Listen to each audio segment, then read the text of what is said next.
Why are you even in this house? You're like a parasite living off of us. Here, as soon as the words left my mouth, my mother-in-law wasted no time throwing my belongings out of the window.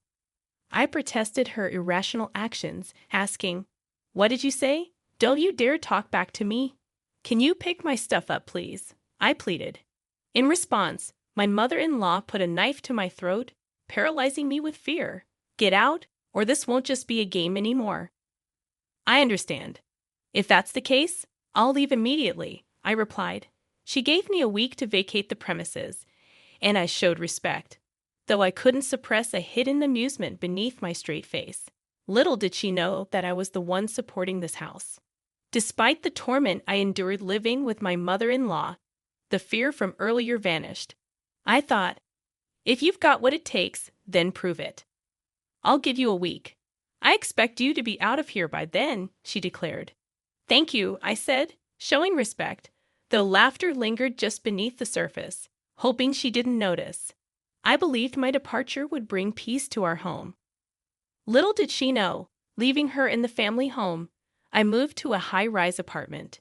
Eventually, she would learn the truth, but by then, it would be too late. I am Valerie Reynolds, applying my past work experience while working from home. It had been 5 years since I married Justin, expecting a peaceful and happy life. However, life took an unexpected turn when Justin had a construction site accident, resulting in the loss of most of the use of his dominant arm. Grateful that he survived, I found myself in the hospital room, tears streaming down my face. My mother-in-law arrived, seemingly oblivious to my presence, rushing to Justin's side. She suggested he stay with her, and I was taken aback by the proposal. When she noticed my surprise, she coldly questioned, "What's wrong? Do you have a problem with that?" "No, it's not that. It's just a bit sudden with my son like this. I can't leave everything up to you," I retorted, irritated by her words. Justin, however, expressed his trust in me, saying, "Valerie has been working hard all this time. That's why I trust her." Going forward, my mother-in-law, displeased, made an inaudible noise, but she couldn't sway my determination. "Well, anyway, come to the house as soon as you're discharged from the hospital." "Of course, you're invited, Valerie." "That goes without saying," she said. I could predict what would happen if everything were left up to my mother-in-law. "By the way, Valerie, I'm leaving all the moving arrangements to you," my husband chimed in. "It's too much for one person to handle alone. Mom, please help her out." I hoped he would insist more strongly, but it seemed my mother-in-law had no intention of helping and ignored my husband's words. "I have my own things to do, you know." She smirked at me, unnoticed by my husband. It felt ominous, and so began our life living with my mother-in-law. A month later, my husband was discharged from the hospital, and I was busy with the move, leaving the task of picking him up to my mother-in-law. She came to me and said, "Aren't you done yet? I told you today was Justin's discharge day, and yet you didn't even come to pick him up. But that's because—" "You see, Justin," I started, but my husband interrupted. "Just like I said, right? This person only thinks about herself." My mother-in-law's intention was clear. She was trying to make me look bad in front of my husband. I decided not to take her obvious bait. Looking at my husband, he had a warm and understanding look in his eyes. "Come on, Mom, stop this. It's unsightly. I'm doing this for your sake." "Well, no one asked you to wait." The sight of my mother-in-law running after my husband was comically pathetic. When she noticed, she glared at me with an evil expression. "Not that her glare meant anything to me, Justin. You can just take it easy and relax at home from now on," I suggested. "That's impossible. My right hand might not work, but I don't want to be a burden on Valerie," he replied. "I can understand that, but you've just been discharged from the hospital." "Still, I can be satisfied if I don't do something." Justin was adamant. And initially, I had hoped he would take some time to relax, but seeing his determination, I decided to respect his wishes. Doing everything at once might be too much. So how about starting with some light cleaning? "It could be good for rehabilitation," I suggested. "That's a good idea. I don't know if this hand will ever fully recover, but it's better than doing nothing. But on one condition, don't overdo it, got it? I wouldn't want to be scolded. It's scary to make you angry. Justin acted as if nothing was wrong, making it clear that he didn't want to make me worry. So I resolved to work even harder for the both of us. However, I had forgotten about one person who would interfere, Valerie. Wait a minute. What's the matter? Why is Justin cleaning? You must have forced him to do it, right? Your words are just a friend. My mother-in-law accused. She judged things only by what she saw, oblivious to the underlying thoughts and emotions. Dealing with that was a challenge in itself. You're always just cooped up in your room, playing around. Honestly, in such a situation with your husband seriously injured. Actually, I'm working. It's called remote work these days, I defended. I've had enough of that excuse, my mother-in-law replied. It's not an excuse, I said. Just then, my mother-in-law grabbed a nearby trash can and threw it at me. Luckily, it didn't hit me directly, but the trash went everywhere. I lost the energy to explain things to her further. It was clear from the start that she had no intention of listening. This trash is disgusting. Clean it up yourself, she said, as I sighed and started picking it up. Justin approached me and asked, Hey, what happened? Oh, this is just a small incident, I replied with a forced smile.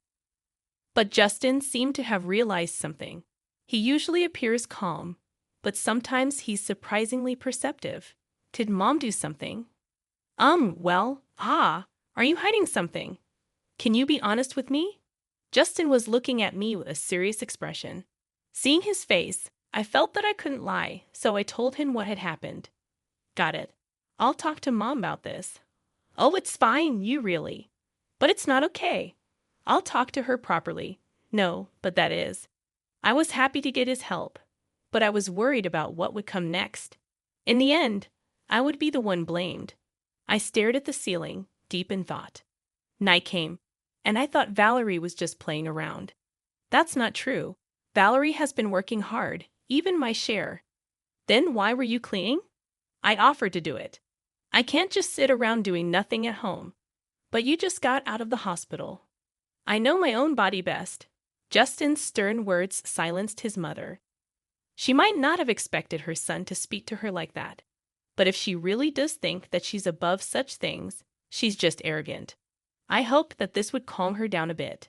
That day, Justin went out for rehabilitation, leaving me alone with my mother-in-law.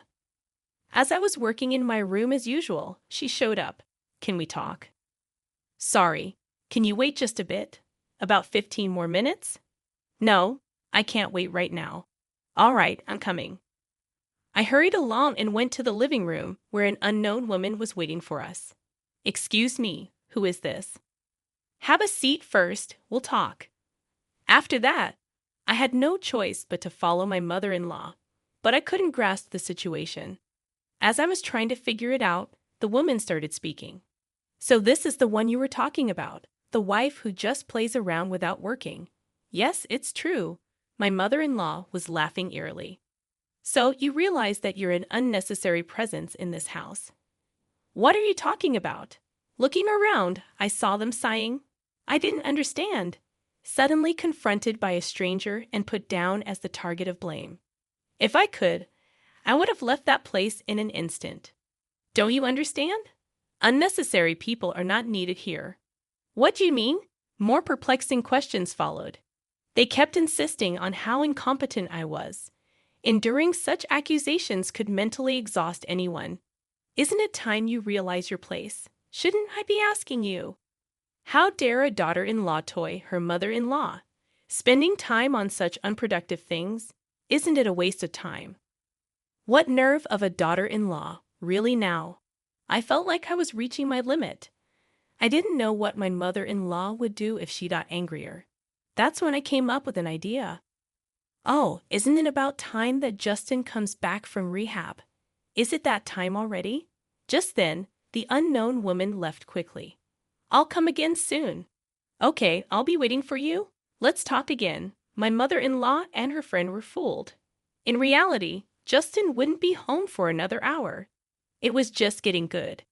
Speaking of which, who was that woman? I finally asked a question that had been on my mind. That's Susan, a close friend of mine.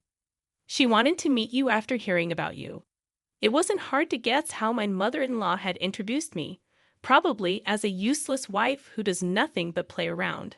I sighed when mother-in-law for doing nothing else but that. So that's the case? Well, Justin will be back a bit later. I'm going back to work now, I said.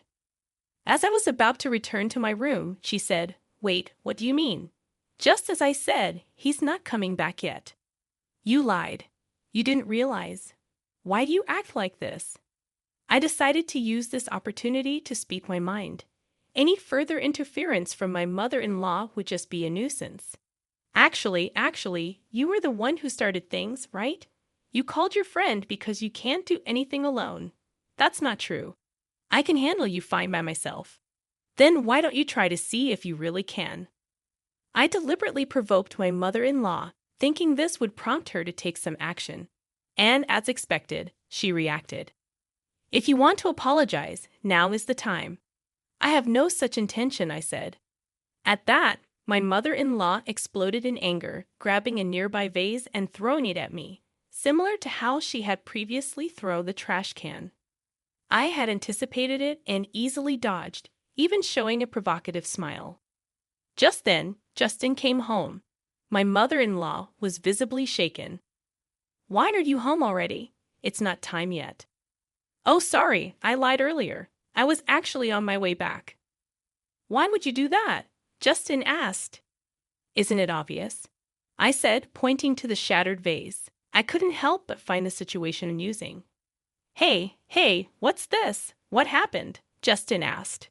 Your mom threw it at me. What? You mean? A lady just came over, claiming to be your mom's friend. I told Justin everything that happened. He showed a mix of surprise and anger. Is that true, Mom? Well, so it's true then. Why would you do that? I didn't mean to, my mother-in-law muttered.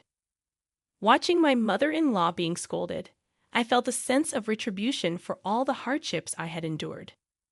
Well, I have something to do, so okay, Justin said. Ignoring my mother-in-law's words, I returned to my room, thinking this would end her bullying. I truly believed it. After that, calm days continued for a while. But having stayed up all night, I had dozed off past noon. Sorry to wake you, but can you come here for a moment? Justin asked. Okay, sure, I replied.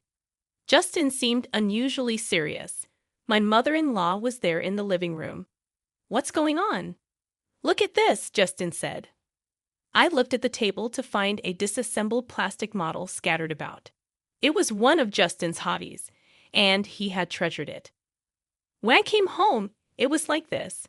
Do you know anything? No, I have no clue, I replied. I couldn't think of any reason for it. This plastic model was in my father-in-law's room before, but of course, I hadn't been in that room today, nor had I entered it recently. Someone must have broken it for it to be like this, Justin said. My eyes naturally turned towards my mother-in-law. She was the only suspect. My mother-in-law had a strange, eerie smile on her face, like she was possessed. I understood the situation. Even if someone broke it, I was out. I met Justin on my way back from Susan's place, remember? Yes, but... And then I found this in the room, my mother-in-law said, holding a shiny object. Is that an earring? I instinctively checked my own ears. My left earring was missing. I was certain of my suspicions. It was clear revenge on me for last time. This is yours, isn't it, Mallory? And it looks like only the left one is missing, Justin said. I took a deep breath. Showing anger now would mean that I would be playing into her hands. Indeed, it's mine. But isn't it premature to conclude that I broke it? Making excuses is so unbecoming. We have evidence. Anyway, it's broken. Wait a minute, Justin said, leaving the room. At that moment, my mother-in-law's gaze was fixed on me. The situation made me feel like Justin saw me as a criminal, and I just stood there stunned. It's a shame. This would have been the end of you if you did it. You set a trap, didn't you? You'll find no evidence anywhere. If only you had followed my advice, this wouldn't have happened, my mother-in-law said. If I explain things to him properly, he'll understand, won't he? I asked. Her words became reality. No matter how much I insisted to Justin that it wasn't my fault, he wouldn't take me seriously. I haven't done anything wrong, maybe. I get it, Justin interrupted, immediately averting his gaze. Laughter echoed from behind us. See, I told you so. What does that matter? It's sad that you don't want to admit defeat. After that, I immersed myself in work. It was almost like escaping from reality. Conversations with Justin became less frequent, and about 2 weeks went by during this time. My mother-in-law seemed quite pleased with herself. You seem down lately. Is there something troubling you?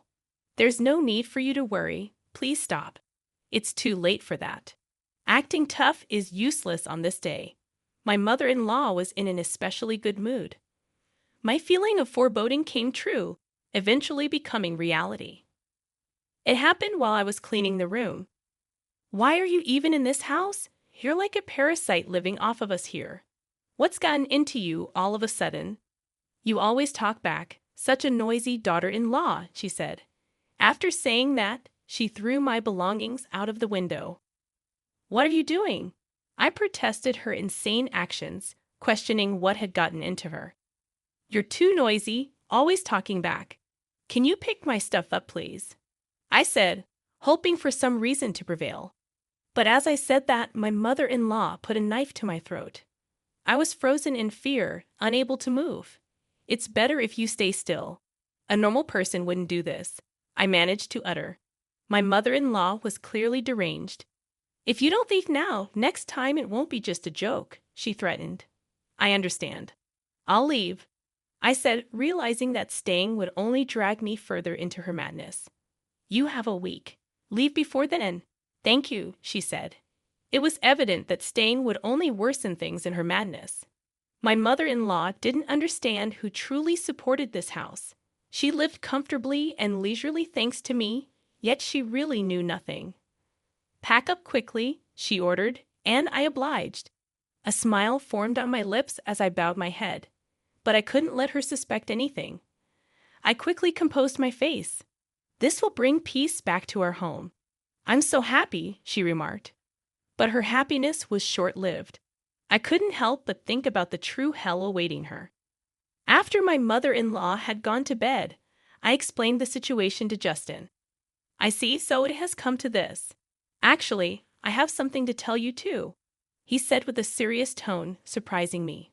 What? I asked. Various things.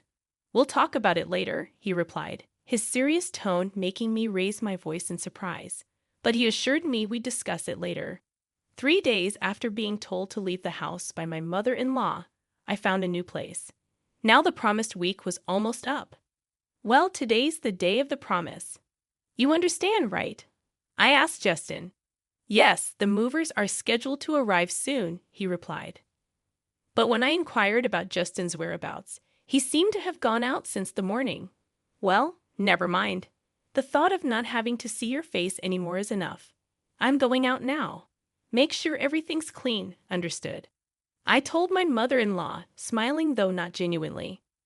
An hour later, the moving company arrived and loaded all my belongings. I contacted Justin. All packed up, that it. Just make sure you get there safely, okay? See you later, he said, ending the call. I was excited to think about what would happen when my mother-in-law returned. Finally, the moment of completing the move arrived. What have you done? Justin's belongings are nowhere to be found, my mother-in-law exclaimed. Of course, we moved out together. No way. Do you want to check with him? I got out my phone, sent it to speaker, and handed it to my mother-in-law, who still couldn't grasp the situation. Justin confirmed the plan, leaving my mother-in-law bewildered. This was my plan all along, Mom, I admitted. What's happening? Tell me, she pleaded. Actually, about the model kit incident, we know that you did it, Justin declared, putting an end to her denials. There's no way Valerie would do such a thing, he added, defending me. Why do you think that? Because it was a gift from Valerie. She wouldn't break it on purpose, Justin reasoned.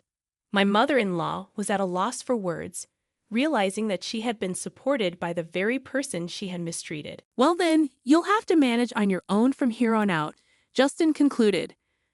"But I don't work if you two leave me," she said, coming to terms with the consequences of her actions. "Mom, it's no longer our business." "Well, it's time for each of us to do our best," Justin remarked, ending the conversation. We felt relieved. We had hoped for a good relationship at first, but quickly gave up.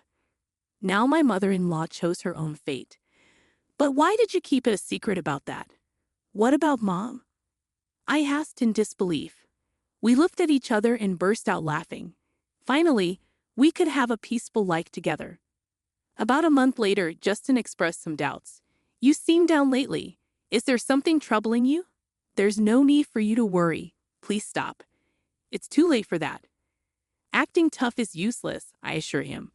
On this day, my mother-in-law was in an especially good mood. My feeling of foreboding came true, eventually becoming reality.